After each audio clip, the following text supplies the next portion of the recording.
Hi, you guys. You got me today. So, this is Maritza Vega, and I'm one of the lead facilitators at True North. And I am happy to be here because we get to talk with Heather Young, who is um, the director of True North, who kind of um, is carrying forth this vision of unschooling in Santa Barbara. And she is also a very dear friend of mine. We have a long history of collaborating and doing family constellation work together. She is also a somatic practitioner. And so I want to welcome you guys and welcome Heather. So Thank you, Maritza. It's so fun to be talking together it on one is of my favorite topics. very much so. I I'm like super excited because I have been we've been friends long enough that I kind of knew what you were doing, but I didn't really know what you were doing. And so it's really not until working together with True North that I was just like, whoa. Like you did not put Elsa in school at all. That's correct. Yeah. I mean, actually, we were living in Portland, Oregon when she was little. And I did put her in kindergarten, thinking that it was going to be something different. It was a charter school that we had to win a lottery to get into. And, so we tried it, and I was volunteering in the classroom a couple times a week and, really checking out what was happening. And at Christmas break, I just knew that we were not going to go back. And so we were there for a few months in a public charter school program. But then after that, she hasn't been to school. Wow. So what was it about that experience that made you decide not to go back?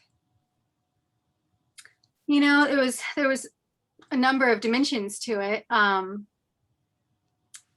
One thing is that the style in which I raised Elsa when she was up until kindergarten age was what's usually referred to as attachment style parenting. And so that just came very natural to me. It wasn't something that I kind of read a book about and decided to do. It was just what really felt natural to me. And so we were very close. And also my job and my husband's job are not like typical 9 to 5 type work. So we had been able to spend a lot of time together with her.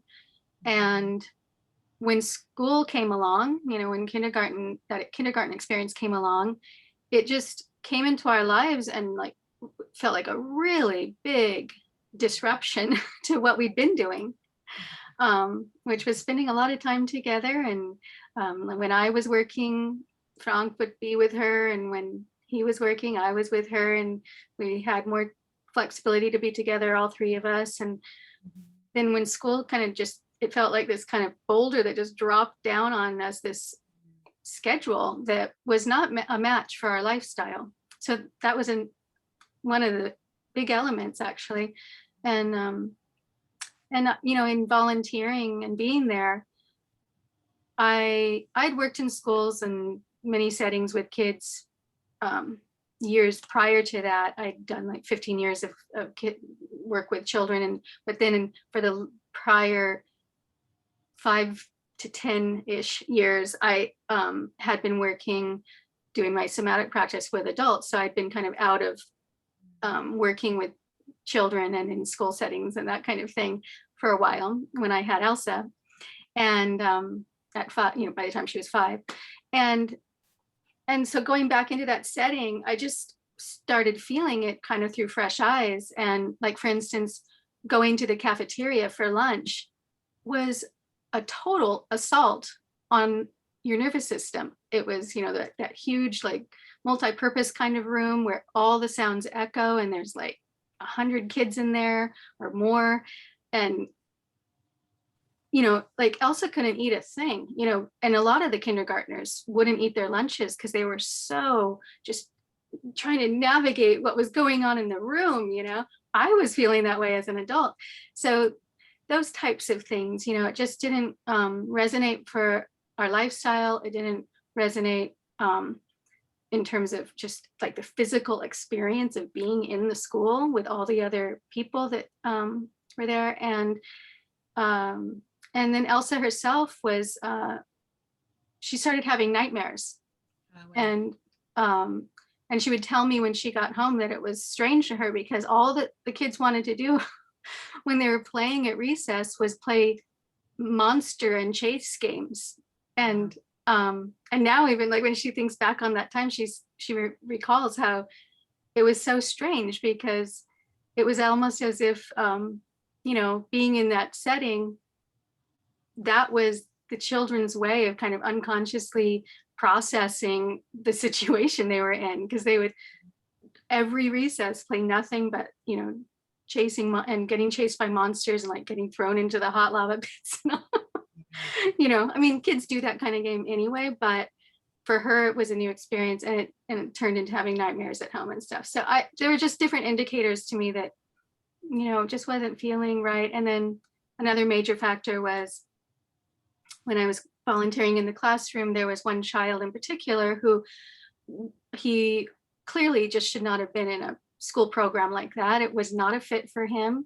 He needed to be moving his body. He needed to, not be asked to sit still for as long as he was, and so on. So he was always having problems. And the teacher was actually really kind of singling him out and, kind of in a not even so subtle way, kind of having the kids see her being displeased with him, and then kind of creating this culture in the classroom of like, he's kind of the scapegoat and we all kind of don't like him. And, wow.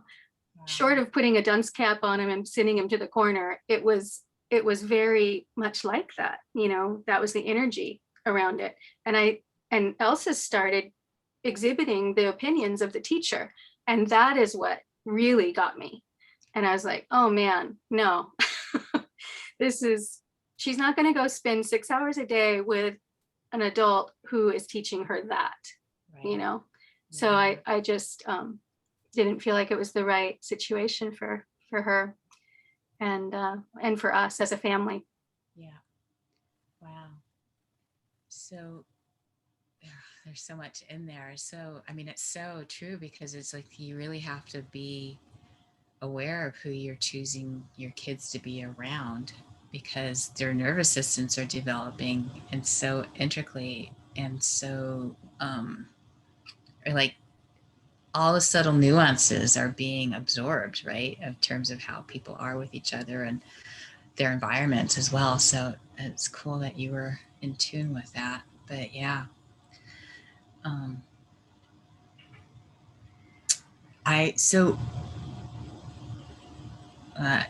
got multiple questions at the same time. How did you, was it an easy decision to just decide to not go put her back in school, or what was your own process around that? Did you feel like you could do it, or just, Yeah, I would say for me, and I know this isn't the case a lot of times because there's just a lot of societal pressures to kind of, do the normal thing. But actually for me, it really wasn't hard. I didn't really even think about it very much. It was just like, no to that. And then I just, felt the naturalness of just having spent a lot of time with her already in those first 5+ years. And so I just felt like it was just so natural to just keep doing that. And I did, when she was 4, I had started a program out of our home where we had other children coming. In the summer, we would do it 5 days a week for a stretch of like summer camp. And in the school year, we were doing it 2 or 3 days a week, like as an after school thing.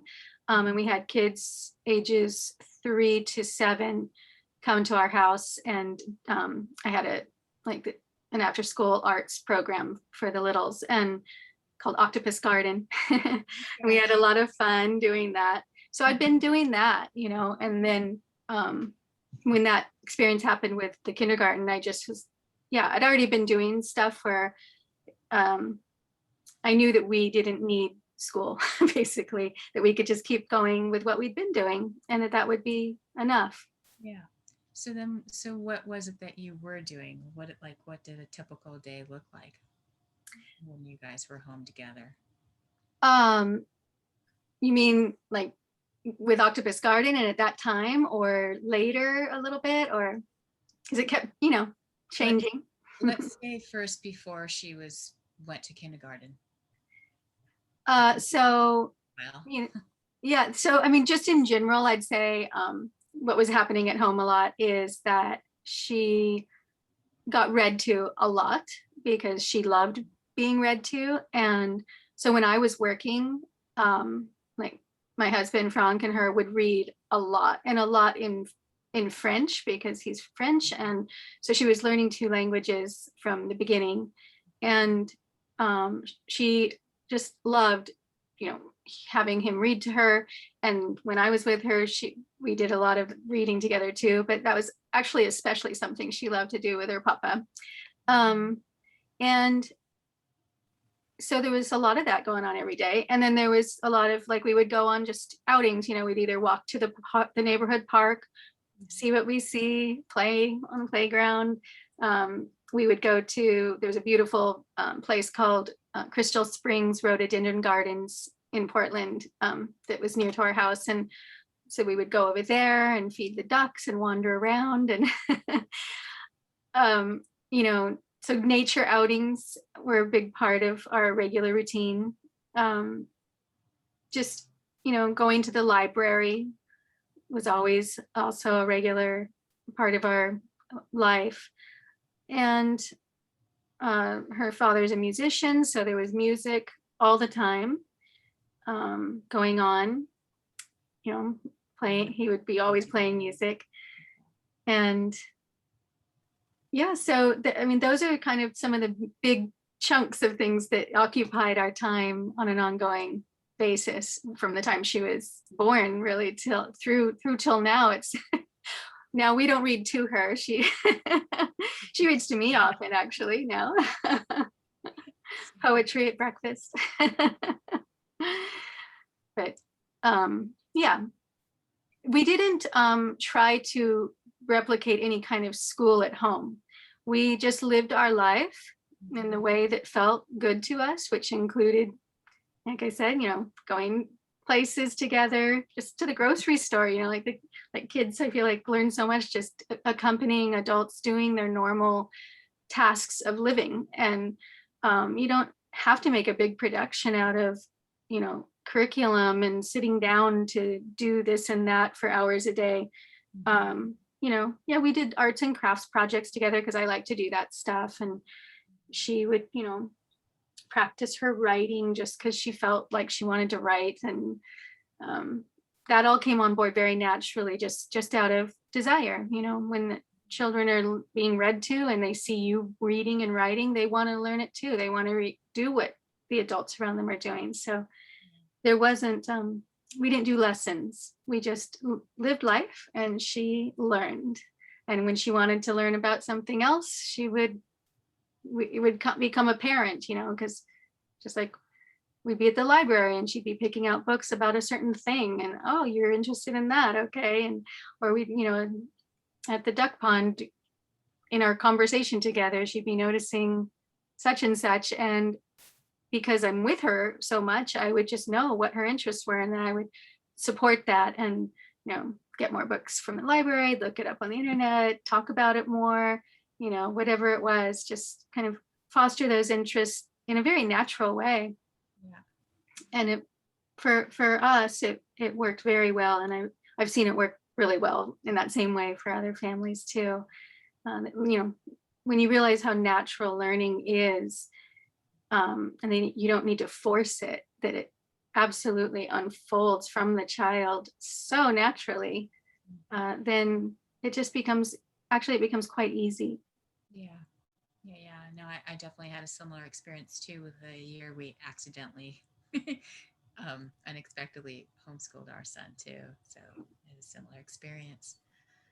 But yeah, there's a thing that happens when you guys are together where you can stay attuned to your child and know what's going on, and there's kind of this natural emergence thing that happens of what wants to unfold next, right?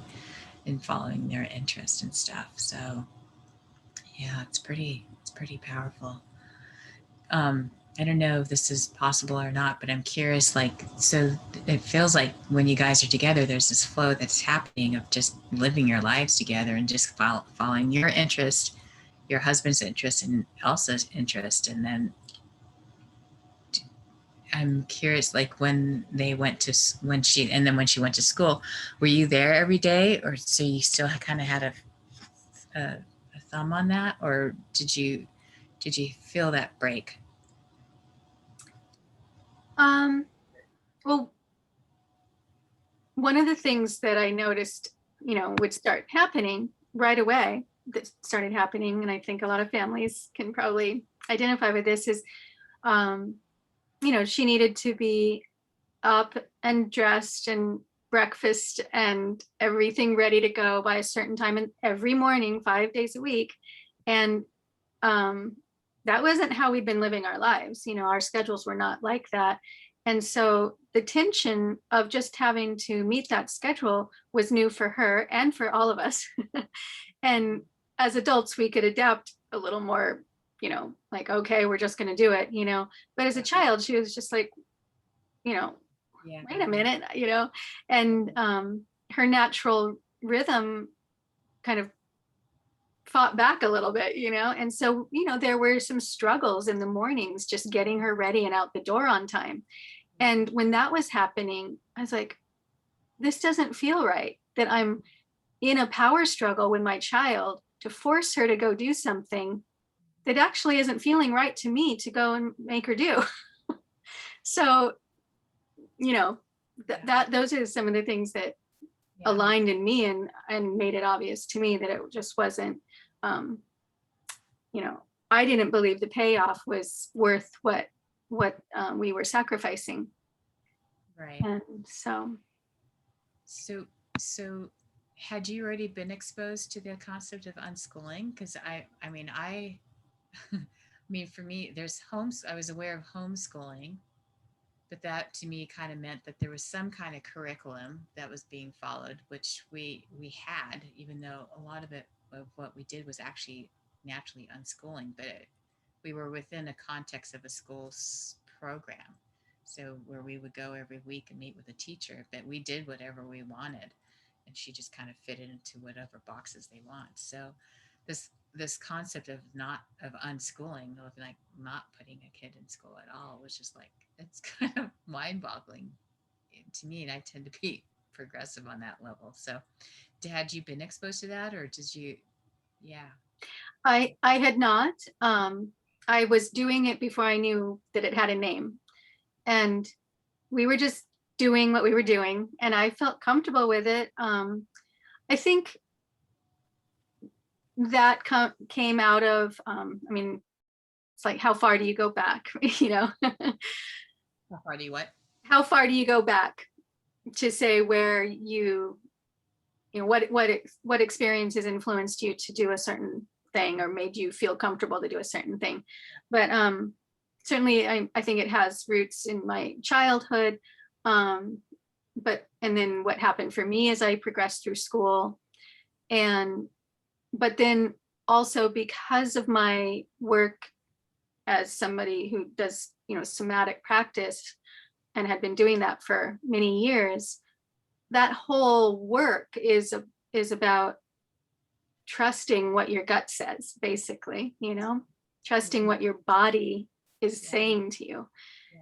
And so when I was doing what I was doing with Elsa, and like the school didn't feel good in my body, it was pretty easy for me to just say, no, thank you.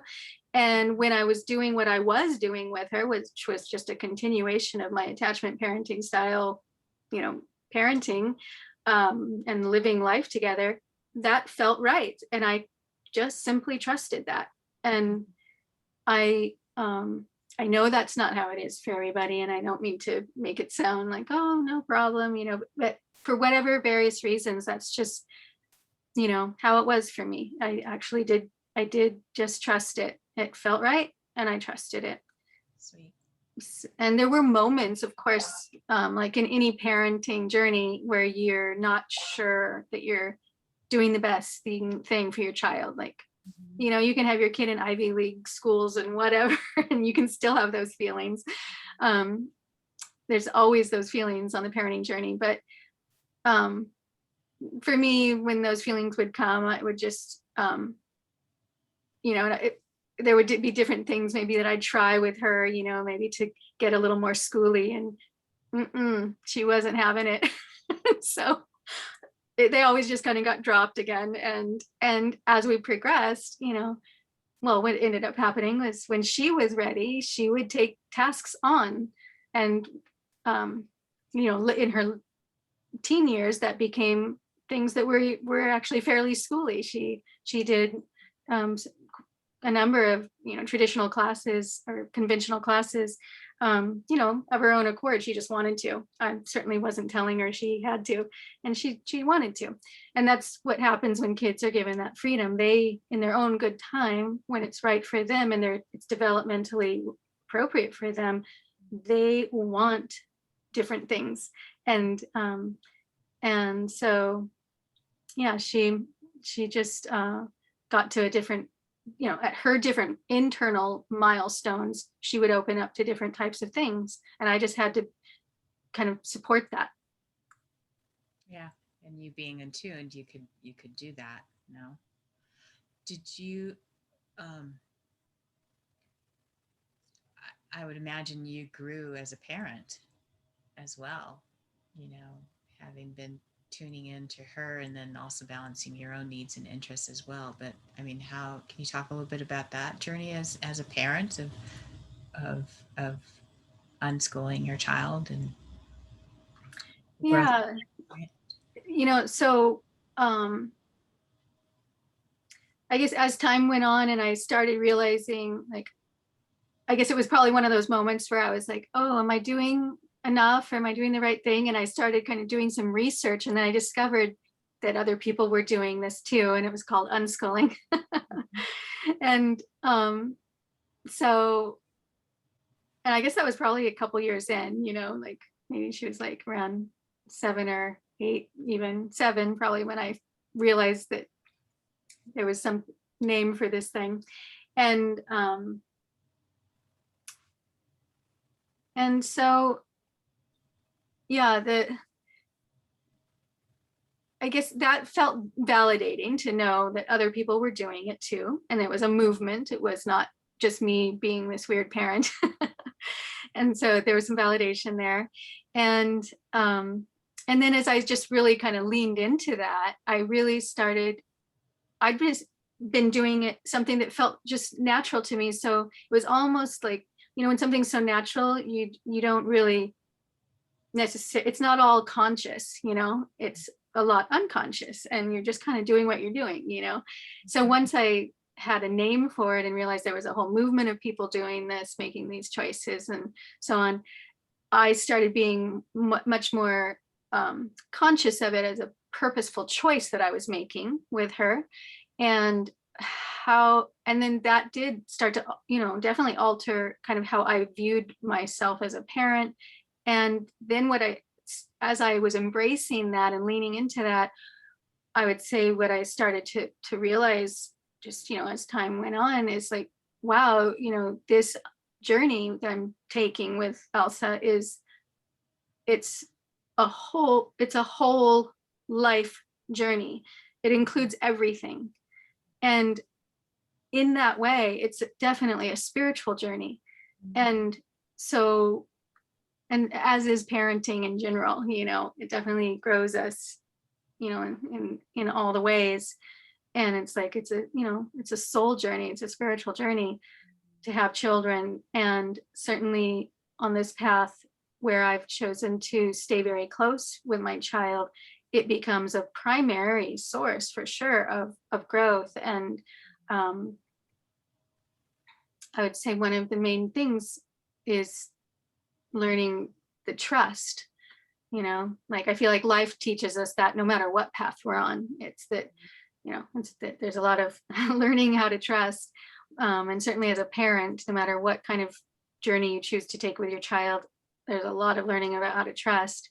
But in the unschooling journey, you're really kind of, very overtly embracing, you're leaving the status quo systems that are offered to us by our culture and really reclaiming the right, like full right as parent to be your child's first teacher, and just trusting that I'm enough, she's enough, our home is enough, the situation we are living together is enough, my human nature is enough, we don't have to force it, it will grow beautifully on its own with just support and nourishment. So there's all layers, many layers of learning to trust on the path. Yeah. So there's trusting yourself, trusting Elsa, trusting life, trusting the somatic inform, uh, sensing that you're getting that you're on the right path, kind of thing. Yeah. Did you ever have others question what you were doing, your approach? Um, you know, I didn't really too much because I guess I didn't put myself in positions with people that would question me too much. I mean, none of my friends did what I've done. They're all, people that chose to take some form of school route. Um, my husband's parents who live in France, they don't even really know what we're doing. And they probably would not think it's okay, but I left that up to him and he just didn't really try and explain, because they're pretty conventional about that kind of stuff, and it would have been hard to explain to them. But in my family of origin, like my mom, she just she has her own different opinions about whatever, but she never imposed that on me. And she could see that also was thriving. So, when the proof is in the pudding, there's not much arguing. So, yeah, I mean, certainly I know that for some people, they have very strong, opinions coming from family members and from maybe other, people they know in their life. I just didn't have that so much. A little bit at the beginning where my husband was like, really, you're not going to do any school with her. Growing up in France, I mean, school was, you went to school and you started when you were 3. But he also has been a musician his entire life and has never led a conventional life himself. So he he let go of that when he started seeing how well Elsa was doing and stopped questioning it after a while. So I was fortunate in that way. I didn't have a lot of strong resistance in my circle. Mm-hmm. So Nice. Yeah. Yeah, I'm sure that made it pretty easy, much easier otherwise. yeah, I can imagine it would be very challenging to have close family members not wanting to go that route. Yeah. And Did you do anything legal to make yourself a homeschool or anything, or you just did it? Like, how did you? well, at the beginning, I just did it there. But when your child is kindergarten age, you don't legally need to do anything. It's not until first grade that you're actually supposed to do something more official. And that in California, because by then, when Elsa was 7, we had come back to California. It's very simple here, where you just sign one document declaring yourself as a private school, and then that's it. You're legal. So that's all we had to do. That sounds super easy, especially for California. Yeah, I know. Fingers crossed that it stays easy. Yeah, that would be sweet. So, did you do? Um, did you do anything like soul searching of what it is that you wanted to impart to Elsa, or um, felt like would be the most important thing that you could give to her? Or was any of that kind of conscious, or did you just really just go along as you did?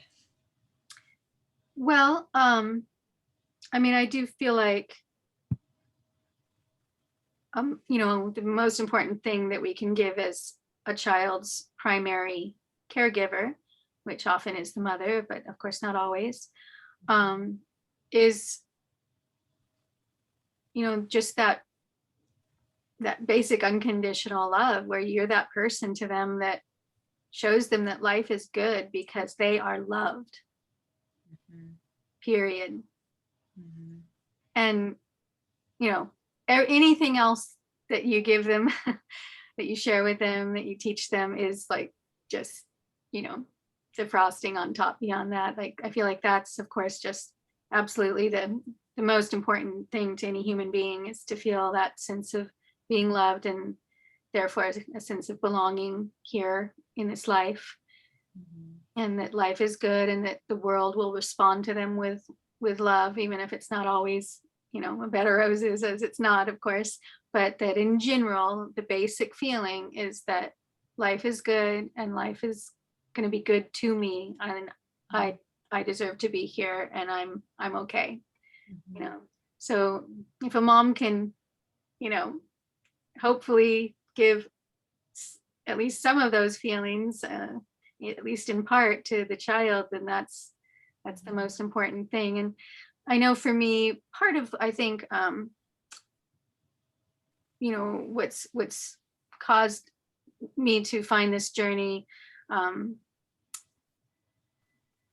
I think it kind of came out of more of an unconscious place, and now, in retrospect, I can see it more consciously. That when Elsa was born, well, two things happened. My sister died 3 weeks before Elsa was born, so there was a big, you know, thing that happened in my system. And then when Elsa was born, she had a problem at birth that almost made it so she wasn't going to live. And for the first 3 days, Mm-hmm. the doctors were like, well, we don't know if she's going to make it. And so I had to go through that right after my sister had just died. And and then when she rounded the bend after the third day and I knew she was going to make it, then, for the whole first week, though, because of this condition, I couldn't pick her up. So I did not get to pick her up until she was 8 days old. And so just that very early experience with her, like, I just wanted to be with her in a way that would repair that, because knowing what I know from pre and perinatal work, it's like not being able to hold her for the first week of her life was devastating. Mm-hmm. Yeah, for her little baby system. And I just knew I wanted to do everything I could to just be with her and repair that. Mm-hmm. And I feel like we have, I feel like that first week of not being held still lives in her system. I can still see some somatic symptoms of that. And what would it have been like if I hadn't, been able to do as much repair as we did through the attachment parenting style and so on. So that's just to say that I do think that played a role, and in wanting to stay close to her. Mm-hmm. And Yeah, understandably so. and of course, coupled with the fact that right when I gave birth, I watched my mother lose a child. Like, Yeah. I was just really imprinted with, like, life is short. Yeah. This is one of the most treasured experiences of my life, is being with my child. I am going to prioritize it over everything else. Yeah. It just felt right to me to do that. Yeah. Yeah. Very sweet. And now that she's 17, I couldn't be happier about how it's turned out. We are as close as can be, and we have the most open relationship in terms of she shares her life with me in every way. And she's super just supportive and got her head screwed on straight. And, and she's bright and creative and all the things. So for us, it really worked. And I know other families who have taken this path and they've had the same experience of being able to stay really close to their children, and they don't go through like the terrible teens. They just stay loving and open, because when you haven't forced them to go do things they didn't want to do for the last 10 years, they, really like being around you. Right. So Yeah, very sweet.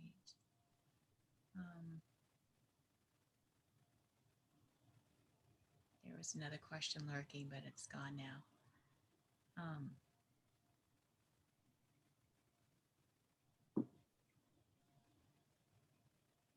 Just kind of sitting with the.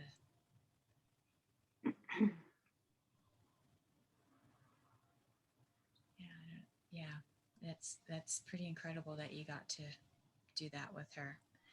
Um, that's what I. So finding the balance between having to make a living and provide, like, how did you do that? Because I mean that's a big issue for a lot of parents, is like how, because they feel like they have to work typically a regular 9 to 5 job or some sort, and then which takes them away from their children, you know. yeah. How did you figure that piece out?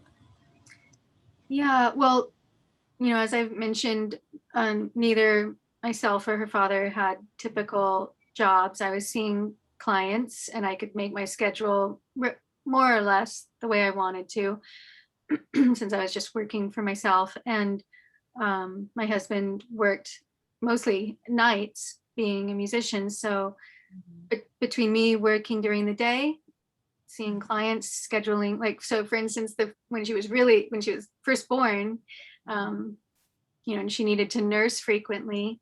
So I had my studio at my home. So I would see 2 clients, for 2 hours, and then I'd take a break and nurse her. And then I'd see 2 more clients, and then I'd take a break. And so, I would work it like that. And also,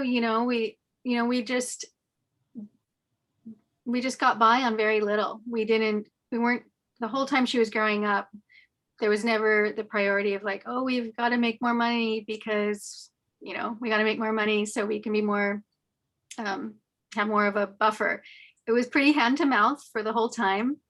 And, I'm aware, of course, that many people would make a different choice, that they would want to prioritize more security financially, and that's important to them. And I think that's a valid choice in the culture that we live in. For me, I didn't feel the overwhelming need to do that, so I didn't, and I prioritized the time spent together over a savings account.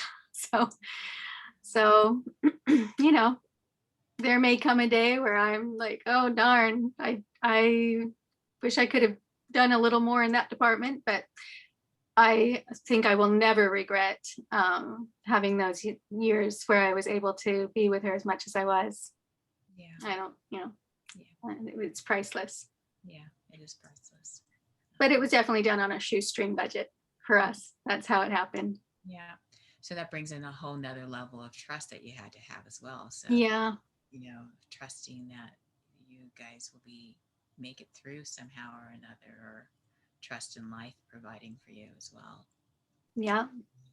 So, is there anything you would suggest or encourage for parents who are kind of still new to this concept of unschooling? Um, how to explore it more, or ease into the concept more, or Yeah. I know for me, I always like to read up on things, just kind of when I get interested in something or curious about something, I enjoy taking a dive and just finding, what attracts me in terms of what's out there, what's being, what books, what videos, what wherever you look for resources, seeing what speaks to you, and just taking a dive in and exploring. And that takes you on a journey right away, just when you start doing your own research. And so that's like one layer of it. I would say kind of what I'd say a little bit more of a embodied layer to me is because I think a lot of us do feel maybe that something is not feeling quite right, but we're very enculturated to ignore what our bodies and hearts are saying to us. Yeah. Well, you've got to do it. Everybody's got to do it. You had to do it when you were growing up. It turned out okay for you. Come on, everyone's just got to buckle down and do it. Like those are very common ways for us to feel. And just, we go often through life just telling our body, like, yeah, I know you don't like this, but you just got to bite the bullet and we're going to do it. And so And then just cultivating a sense of actually being willing to listen and act on what your bodily knowing is. And being willing, if it feels right for you, to actually trust that all the way. Mm-hmm. And move through life based on what your heart and body are telling you. And so just it's just a different way to do that. And not everybody wants to live their life that way, and that's valid too. I'm certainly not trying to get everyone to do the same thing. We all have our own paths in life. But I feel if you want to try it, that listening to your body is definitely a skill to cultivate. Yeah, no, definitely. I would agree. And it's going to, that listening to your own body, when people choose to do that, it is going to look different for each person. Like I think of this other couple that were avid, or still are avid backpackers, and their whole process with unschooling their children too is incredible, but that looks completely different than what you and Frank did, and I know of others that, when their kids were a little bit older, like 7 or 8, they went on a sailing trip around the world, so some of it seems to also like come from like the parents' own interests and passions and who they are and what they have to bring, and feels like a big important piece too. And I think with our schooling system as a status quo, it's just like you go through these classes, an hour each, and by the time you're 40, 45, you have this midlife crisis because you don't really know who you are or what you want in life. And so it's just a different way that helps you stay connected with yourself. So yes, that's the goal. Is to stay connected in all the ways. Yeah. So anyways, well, thank you so much for taking this time, and I'm so glad we get to see each other tomorrow. Yeah, I know. Thank you for visiting with me about all of these topics, and I can wax on, so it's good to get a chance to take a little dive and share. So thank you, Maritza. You're welcome. Thank you. So all right, and thank you all for listening, whether you're with thank you all for listening. All right. Bye.